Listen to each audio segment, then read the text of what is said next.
Hello everyone, international academy विथराज Singh में आपको बहुत बहुत स्वागत है। आज हम यूपी पुलिस कांस्टेबल की बहुत बड़ी भर्ती के बारे में, जो कि मैं एक ऑलरेडी वीडियो बना चुका हूं, उसमें एज लिमिट, क्राइटेरिया और कितनी पोस्ट हैं, कैटेगरी वाइज कितनी पोस्टें दिया हैं, ए टू जेड पूरा उसमें बता दिया। आज जो हम चर्चाएँ करने वाले हैं बेसिकली डॉक्यूमेंट में, इसमें डॉक्यूमेंट क्या क्या लगने वाले हैं और किस डेट से कहाँ तक कौन से डॉक्यूमेंट लगने वाले हैं। चलिए, इसमें बढ़ने से पहले अगर इस चैनल में आप फर्स्ट टाइम ज्वाइन किए हैं तो चैनल को सब्सक्राइब कीजिएगा और एक लाइक ज़रूर कीजिएगा, ताकि मैं कोई भी नोटिफिकेशन आता है नई वैकेंसी का तो आप तक ज़रूर पहुंच सके। मैं हमेशा नई नई वैकेंसी का नोटिफिकेशन ज़रूर लाता रहता हूं। आइए जानते हैं क्या है, क्या क्या डॉक्यूमेंट इसमें लगने वाले हैं, ए टू जेड पूरी जानकारी करते हैं। देखिए, सबसे पहले तो इसमें बहुत सा भी मुद्दा चल रहा है एज लिमिट का। आप सुन भी रहे होंगे कि एज रिलैक्सेशन होना चाहिए या नहीं होना चाहिए। आज जो कि है हमारी 25 तारीख को ये मैं वीडियो बना रहा हूँ। इसके बाद 27 तारीख से ऑनलाइन फॉर्म स्टार्ट हो रहे हैं, ये आपको पता होगा। 27 तारीख से लेकर और 27/12 से लेकर 2023 से लेकर 16/1/2024 तक ये ऑनलाइन फॉर्म डेट है रहने वाली है। इसके बीच में आप फॉर्म भर पाएंगे। इसमें बहुत सावधानी से आप फॉर्म भरिएगा, चूँकि 18 तारीख इसमें 18 तारीख तक संशोधन भी आप कर सकते हैं। मान लीजिए कोई आपसे मिस्टेक होती है फॉर्म भरने पे या अपलोड करने पे या आपके नाम पे कोई भी ऐसी गलती होती है तो आप 18 तारीख तक इसमें संशोधन भी कर सकते हैं। ठीक है, देखिए कई ऐसे गलत तरीके से फॉर्म अपलोड हो जाते हैं, फ़ोटो वगैरह, जो कि बाद में रिजेक्ट भी हो जाता है। बहुत बड़ा फिर बहुत दुख होता है इस बात को लेकर। तो इसमें आप बाकायदे आप बहुत ध्यान रखेंगे, जो कि मैं इस वीडियो में बताने वाला हूँ। देखिए, सबसे पहले बात आती है क्या मूल निवास प्रमाण पत्र कब का होना चाहिए। इसमें जो हम सबसे पहले हम बात करेंगे मूल निवास प्रमाण पत्र का, कि हमारी इसकी क्या डेट होना चाहिए, कब का बना होना चाहिए। तो मैं आपको बता दूं कि जो आपका मूल निवास प्रमाण पत्र होगा, मूल निवास प्रमाण पत्र में आपकी कोई डेट नहीं रहने वाली। मतलब ये कहें कि ये किसी भी समय का आपका बना होगा मूल निवास प्रमाण पत्र, तो आपका चल जाएगा कोई भी। ठीक है, मान लीजिए बहुत पुराना भी है या नया आप बनवा रहे हैं तो ज़रूर आप इसको लगा सकते हैं, कोई भी इसमें चल जाएगा। मूल निवास प्रमाण पत्र यूपी का इसलिए लगाया जाता है, बेसिकली आप यूपी के हैं कि नहीं, आप अदर स्टेट के अगर कैंडिडेट्स हैं तो मूल निवास प्रमाण पत्र की कोई ज़रूरत नहीं होती। केवल यूपी वालों के लिए निवास प्रमाण पत्र की ज़रूरत होगी, जो कि यूपी में आप अप्लाई कर रहे हैं। ठीक है, दूसरा नंबर आता है EWS सर्टिफिकेट और OBC सर्टिफिकेट कब तक के बने होने चाहिए। ठीक है, तो देखिए मैं आपको EWS और OBC का एक सर्टिफिकेट, अब EWS क्या होता है पहले ये समझो। जिसके वार्षिक आय, एनुअल इनकम जिसकी 8 लाख से कम होती है, उसका EWS सर्टिफिकेट बनता है। ठीक है, जिसके 8 लाख से ऊपर होती है इनकम, जिसके पिताजी, उसकी नहीं, उसके परिवार वालों की, जैसे पिताजी हो गए तो परिवार जो उनके पिताजी 8 लाख से ऊपर हैं तो EWS सर्टिफिकेट नहीं बनेगा। लेकिन 8 लाख से अगर कम आपकी इनकम है एनुअल तो आपका EWS सर्टिफिकेट बनेगा। ये तो EWS सर्टिफिकेट की बात हो गई।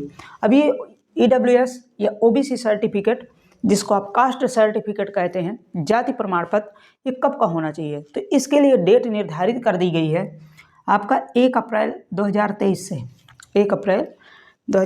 से 16 जनवरी 2024, ये 23 नहीं 24 है। ठीक है, 16 जनवरी 2024 के बीच आपका होना चाहिए। 16 जनवरी जो कि लास्ट आखिरी डेट है फॉर्म की, इसके बाद आपका होना चाहिए।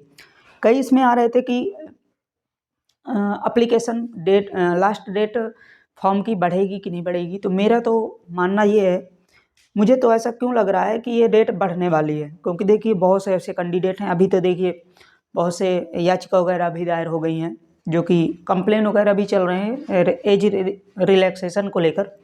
तो ऐसा लग रहा है कि इसमें ज़रूर ये ऑनलाइन फॉर्म बढ़ेगी। ठीक है, तो ये तो बात की बात है, लेकिन अभी हमको 16 को मान के लेकर चलना है। 16 जनवरी 2024 के बीच आपका होना चाहिए। देखिए इसके लिए एकदम स्ट्रिक्ट कर दिया है। तो जिसका अभी तक नहीं बना है EWS और OBC सर्टिफिकेट या इससे पुराना है तो मत लगाइएगा, आपका फॉर्म कैंसिल हो जाएगा। या तो अभी कैंसिल मान लीजिए नहीं किया, पेपर दे देंगे, लेकिन आपकी मान लीजिए ज्वाइनिंग हो गई तो वहाँ पे जब आप जाएंगे डॉक्यूमेंट वेरिफिकेशन में DB में, तो आपको यहाँ पे देखकर फिर आपको बाहर कर सकता है, फिर उसमें आप कोर्ट का भी सहारा लेते हैं। तो ये सब झंझट से बाहर होना, इससे अच्छा है कि आप बनवा लीजिए। ईजिली 8 दिन में लगभग बन जाता है। आप अपने लेखपाल के पास जाएंगे, जो भी वहाँ पे होगा, ठीक है, पटवारी के पास, तो वो ईजिली 8 दिन में बना ही देता है। बन तो 2 ही दिन में जाता है, लेकिन उनका प्रोसेस इतना ढीला होता है कि वो 8 दिन ले ही लेते हैं। तो 8 दिन मान लीजिए अभी आप आज इस वीडियो को देख रहे हैं और आज भी अप्लाई अगर कल भी कर देंगे तो लगभग 8 दिन में आपको बन जाएगा, ठीक है। और हाँ, अगर OBC सर्टिफिकेट बनवा ही रहे हैं तो साथ में आप मूल निवास प्रमाण पत्र भी नया बनवा लीजिएगा, क्योंकि बाद में इसके लिए भी कोई प्रॉब्लम्स ना आपके लिए हो, ठीक है। बात अब करते हैं EWS सर्टिफिकेट के साथ आय प्रमाण पत्र चाहिए क्या। तो देखिए EWS जो सर्टिफिकेट अगर आपका बना है, ठीक है, इस डेट के पहले तो कोई दिक्कत नहीं है, लेकिन जब EWS सर्टिफिकेट आप बनवाएंगे तो जो लेखपाल होगा वो आय सर्टिफिकेट लेता है। वैकेंसी में कोई ऐसा प्रावधान नहीं है कि EWS के साथ आपका आय प्रमाण पत्र चाहिए, ठीक है। EWS लगा दिए हैं तो कोई दिक्कत नहीं है, EWS के कैंडिडेट आप हो जाएंगे। लेकिन जो पटवारी होगा वो आपका आय प्रमाण पत्र इसलिए लेता है क्योंकि वो देखता है कि आपकी इनकम कितनी है, ठीक है। तो इसको आप देखते हुए ज़रूर जब आप बनवाएंगे तो आय प्रमाण पत्र आपको पटवारी में लगेगा, लेकिन वैकेंसी में कोई नहीं लगेगा, ये मैं आपको क्लियर कर दूँ। इसके बाद आती है SC/ST सर्टिफिकेट कब तक का होना चाहिए। तो देखिए SC/ST सर्टिफिकेट जो है इसके लिए कोई डेट नहीं दी गई है, कोई किसी भी समय का SC/ST सर्टिफिकेट अगर आप कैंडिडेट हैं तो आपको इसमें कोई भी डेट का प्रावधान नहीं किया गया है। जो भी डेट है आपको वही डेट में आपको लेके चलना है, ठीक है। तो इसके लिए आपको कोई प्रॉब्लम्स नहीं होने वाली है। आगे बात करते हैं क्या OBC सर्टिफिकेट स्टेट का होना चाहिए या सेंट्रल का। अगर OBC सर्टिफिकेट है तो आपका स्टेट का भी एक बनता है, एक सेंट्रल का भी बनता है। तो मैं आपको बता दूं कि इसमें सेंट्रल का OBC सर्टिफिकेट नहीं चलेगा, क्योंकि यूपी की वैकेंसी है, तो स्टेट का आपका मालूम होना चाहिए। अब स्टेट और सेंट्रल की पहचाने कैसे, जब आप मैं आपको बता दूं, जब OBC सर्टिफिकेट बनवाते हो, जाति सर्टिफिकेट बनता है, ठीक है, तो उसमें आपको ऊपर लिखा होता है राज्य सरकार द्वारा मान्यता प्राप्त, उसमें एक स्टेटमेंट पूरा लिखा होता है, अब बकायदे हिंदी में लिखा होता है। लेकिन जैसे आप सेंट्रल की बनवाते हैं, जब आप सेंट्रल का बनवाते हैं तो उसमें होता है भारत सरकार, राज्य सरकार नहीं होता, भारत सरकार द्वारा मान्यता प्राप्त, ठीक है। तो ये दोनों में डिफरेंस होता है। दूसरी बात, वो पूरे इंग्लिश पे होता है, इस सेंट्रल का पूरा इंग्लिश में होगा और स्टेट का पूरा हिंदी में होगा। तो इस तरह भी आप पहचान कर सकते हैं कि आपका सेंट्रल का है कि स्टेट का है। तो सेंट्रल का इसमें नहीं चलेगा, स्टेट का ही लगेगा, ठीक है। आगे बात करते हैं अदर स्टेट के बच्चों को क्या क्या चाहिए, मतलब इसमें क्या क्या डॉक्यूमेंट, अगर यूपी से बाहर हैं तो आपको क्या क्या डॉक्यूमेंट चाहिए। तो मैं आपको बता दूं, अदर वालों के लिए कोई जाति सर्टिफिकेट, कास्ट सर्टिफिकेट नहीं चाहिए, ना ही निवास सर्टिफिकेट चाहिए। वो बेसिकली जनरल में अपना फॉर्म फिलअप करेंगे, जनरल में चलेंगे, ठीक है। 10th और 12th या का आधार कार्ड में डिटेल्स करेक्शन है तो क्या करना चाहिए। जैसे मान लो 10th और 12th मार्कशीट है और आधार कार्ड में अलग नाम है, तो देखिए मैं आपको बताऊं कि जो आपका 10th में होगा, पहली सीढ़ी आपकी 10th होती है, ठीक है, गवर्नमेंट द्वारा। तो जो 10th में होगा, जो नाम, जो एड्रेस, जो माता पिता का नाम, जो डेट ऑफ बर्थ, वही आपकी आधार कार्ड में होना चाहिए, वही 12th में होना चाहिए। ये आप बिल्कुल नोट कर लीजिए। जो अब मान लीजिए 12th में आपकी सही है, 10th में गलत है, लेकिन मान आपकी 10th में की ही होगी, 12th की तब भी गलत होगी, सही होने के बाद भी गलत होगी। तो ये आप नोट कर लेंगे कि आपका जो 10th में है उसी के बेस में आपका होने वाला है। दूसरा नंबर आता है प्रेग्नेंट महिलाओं को क्या फिजिकल होगा। इसमें क्या फिजिकल होगा, नहीं, जो इस सिचुएशन में प्रेग्नेंट हैं और यह उनका सिलेक्शन हो जाता है तो उनके लिए फिजिकल नहीं करवाया जाएगा।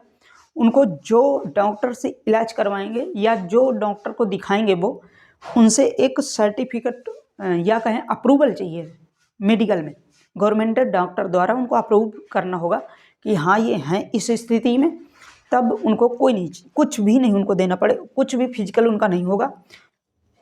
ठीक है, प्रेग्नेंट महिलाओं को कोई फिजिकल नहीं होने वाला है।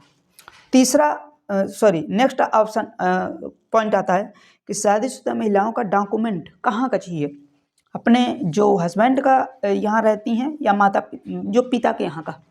तो देखिए आधार कार्ड को छोड़कर, जो आपका आधार कार्ड है, आधार कार्ड को छोड़कर पति के यहाँ का आधार कार्ड में एड्रेस जो भी होगा वही चाहिए। लेकिन अदर जैसे कास्ट सर्टिफिकेट और आपके निवास सर्टिफिकेट, ठीक है, डोमिसाइल और कास्ट जो भी जितने भी डॉक्यूमेंट है सभी पिता के चाहिए, पिता के यहाँ के होना चाहिए। आपके हस्बैंड के यहाँ के सिर्फ आधार कार्ड का एड्रेस, आधार कार्ड चल सकता है, लेकिन बाकायदे सभी डॉक्यूमेंट आपके पिता के यहाँ के एड्रेस के होना चाहिए, ये आप ध्यान रखेंगे। लास्ट में बात आती है हमको क्या क्या डॉक्यूमेंट चाहिए इसमें, मतलब पूरे एक जब हम फॉर्म भरेंगे हमको क्या क्या तैयार रखना चाहिए। देखिए मैं आपको बताया कि EWS सर्टिफिकेट ये डेट का होना चाहिए, 1 अप्रैल 2023 से 16 जनवरी 2024 के बीच का होना चाहिए, सिर्फ इसके लिए। बाकी आपके लिए जब आप फॉर्म भरेंगे तो तैयार डॉक्यूमेंट क्या क्या आपको रखना है। निवास प्रमाण पत्र, सबसे पहली बात, आप निवास प्रमाण पत्र यूपी के हैं तो निवास प्रमाण पत्र रखेंगे, यूपी के हैं तो जाति प्रमाण पत्र रखेंगे, OBC और SC ST जो भी है जाति प्रमाण पत्र रखेंगे, 10th की मार्कशीट रखेंगे, 12th की मार्कशीट रखेंगे, आधार कार्ड अपना, अगर करेक्शन उसमें कोई गलती है तो सुधरवा लेंगे, आधार कार्ड आपके साथ होना चाहिए, फ़ोटो एक होना चाहिए। फ़ोटो कैसी होना चाहिए, जैसे मान लीजिए मैं ये खड़ा हूँ, ठीक है, तो समझिएगा मेरे दोनों कान दिखना चाहिए और एक यहाँ से लेकर पूरी फ़ोटो होना चाहिए, समझ रहे हैं, हाफ फ़ोटो जो कि लैब में बनती है, लैब की आप बनवा कर बाकायदे दोनों कान और पूरा फेस, आइज़ वगैरह पूरे कांटेक्ट में होना चाहिए। ठीक है, इस प्रकार की फ़ोटो डालेंगे, ऐसी वैसी ऐसी मत डालिएगा कि आप सेल्फी लेकर वहाँ पे चिपका दिए, आपका फॉर्म हो जाएगा रिजेक्ट। ठीक है, ये आप ध्यान देंगे। सिग्नेचर चाहिए, एक आपका सिग्नेचर स्टाइलिश मत करिएगा, अपना नाम का करिएगा, बाकायदे एक नाम होना चाहिए, नाम का आप सिग्नेचर कर देंगे जो आपका नाम होगा। जैसे किसी का राज नाम है या किसी कोई कुछ भी नाम है तो आप सिग्नेचर वैसे करेंगे। और मात्र आपको 400 रुपये चाहिए जो कि फ़ीस है। ऐसी सभी कैंडिडेट के लिए 400 फीस रखी गई है, फीस में कोई छूट नहीं है क्योंकि हमारी यूपी है। ठीक है, तो इस तरह से आप ये पॉइंट को आप ध्यान में रखते हुए फॉर्म भरेंगे। फिर मैं बता दूं कि जब फॉर्म स्टार्ट होगा, अगर कोई संशोधन आता है, कोई उसमें नोटिफिकेशन में अपडेट आती है तो मैं आपको ज़रूर लेकर आऊँगा। ठीक है, शेष हम यहीं पे सेशन समाप्त करते हैं। जो भी आपकी इंक्वायरी भी डाउट हो तो आप कमेंट में ज़रूर बताइएगा, इसके लिए मैं ज़रूर एक सेशन लेकर फिर आपके सामने हाजिर होऊंगा। ठीक है, और ऐसी ही अपडेट मैं लाता रहता हूँ, तो सेशन में जैसे जानकारी आती रहती है तो आप ज़रूर इस चैनल को सब्सक्राइब कर लीजिएगा, एक लाइक ज़रूर कर लीजिएगा। Okay, thank you so much.